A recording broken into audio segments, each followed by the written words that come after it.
entertainment collection ni Jojo ay pagkakaroon ng portable media players. Taong 2004 nang sinubukan niyang gumamit ng mga ito. Music lover ako noon pa. So, I needed a portable device para madala ko mga collections ko. Maliban sa dami ng music na naririnig, naging paborito rin ni Jojo ang dami ng features nito. Hindi lang music ang pwede ma-store dyan. You can store video, podcast, photos, notes, kahit audiobooks. So, nahati na yung mga categories ko. Anya nakakatanggal ng tensyon ang pakikinig ng music at iba ang naitutulong ito sa kanya habang nagtatrabaho. Kasi pag na-on ko na siya, may sarili na akong mundo. Parang tranquil place ko yan. Tanggalan distractions, lalo na sa work. I think better. I can create better. Kahit naglo-lowbat na ang battery, hindi pa rin tinitigilan ni Jojo ang pakikinig. Lalo na ngayon, may iPad na. So, siguro 16 hours a day. Minsan, todo volume kung trip ko talaga. Ayon kay Jojo, hindi pa rin niya sinusubukang magpatingin sa ear doctor dahil normal pa rin daw ang kanyang pandinig. Hindi ko pinapansin minsan yung mga ringing sounds kasi baka parang, kumbaga sa visual, baka parang after image lang yun eh. Parang naiwang audio lang sa tenga ko. So, hindi ko iniisip na seryoso.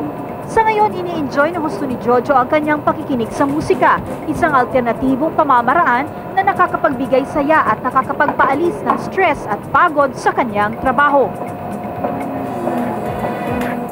Nagbabalik po ang Salamat Doc. Pinag-uusapan po natin ang posibleng maging epekto sa pandinig kung aabusuhin po ang paggamit ng portable music players katulad ni Jojo, ang ating graphic artist. Pero yung pong ganon, nakaka-release nga naman ng stress. Peaceful daw siya, di ba? Ganyan. Pero pag ganon po, na parang kasama mo na sa trabaho, habang syempre nagtatrabaho ka, nakikinig ka, ano nangyayari sa tenga natin?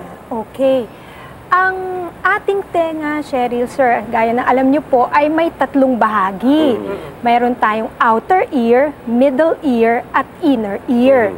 Ang inner ear ang sentro ng ating sensory organ ng pangdinig. Ang tawag po dito ay cochlea.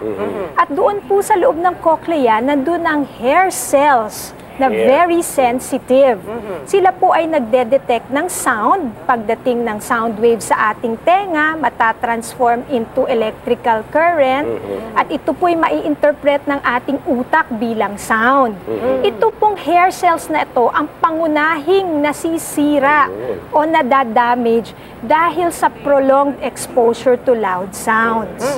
Actually po, yung sinasabi po ni Jojo na very comfortable sa kanya, very soothing, maari pong siya ay nakikinig sa isang level ng sound na comfortable naman. Para kay Jojo, yung mga kagaya niyang mga nasa trabahong ganyan, gaano kadalas ba dapat magpa-check up ng tenga? Opo, actually po, annually ang recommendation ng isang valid hearing conservation program. Okay. At anong tawag dun sa test na yun na gagawin sa kanya para malaman? Yun po ay tinatawag na pure tone audiometry.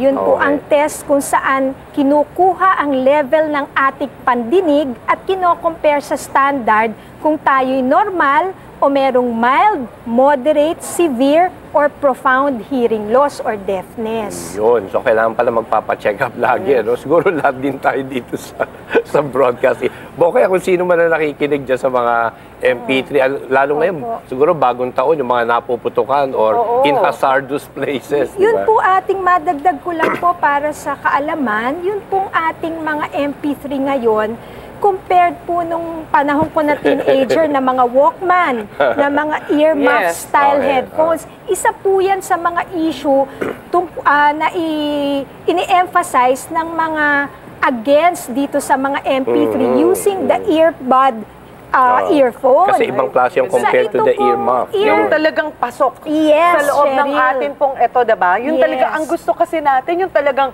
kasang-kasa sa loob ng tenga natin. Unlike nung mga kabataan natin, doktora, talagang naka-headset ka. Ayan, katulad ng mga gamit na, giant headset na yan. Pero yung nakalagay po dito, that is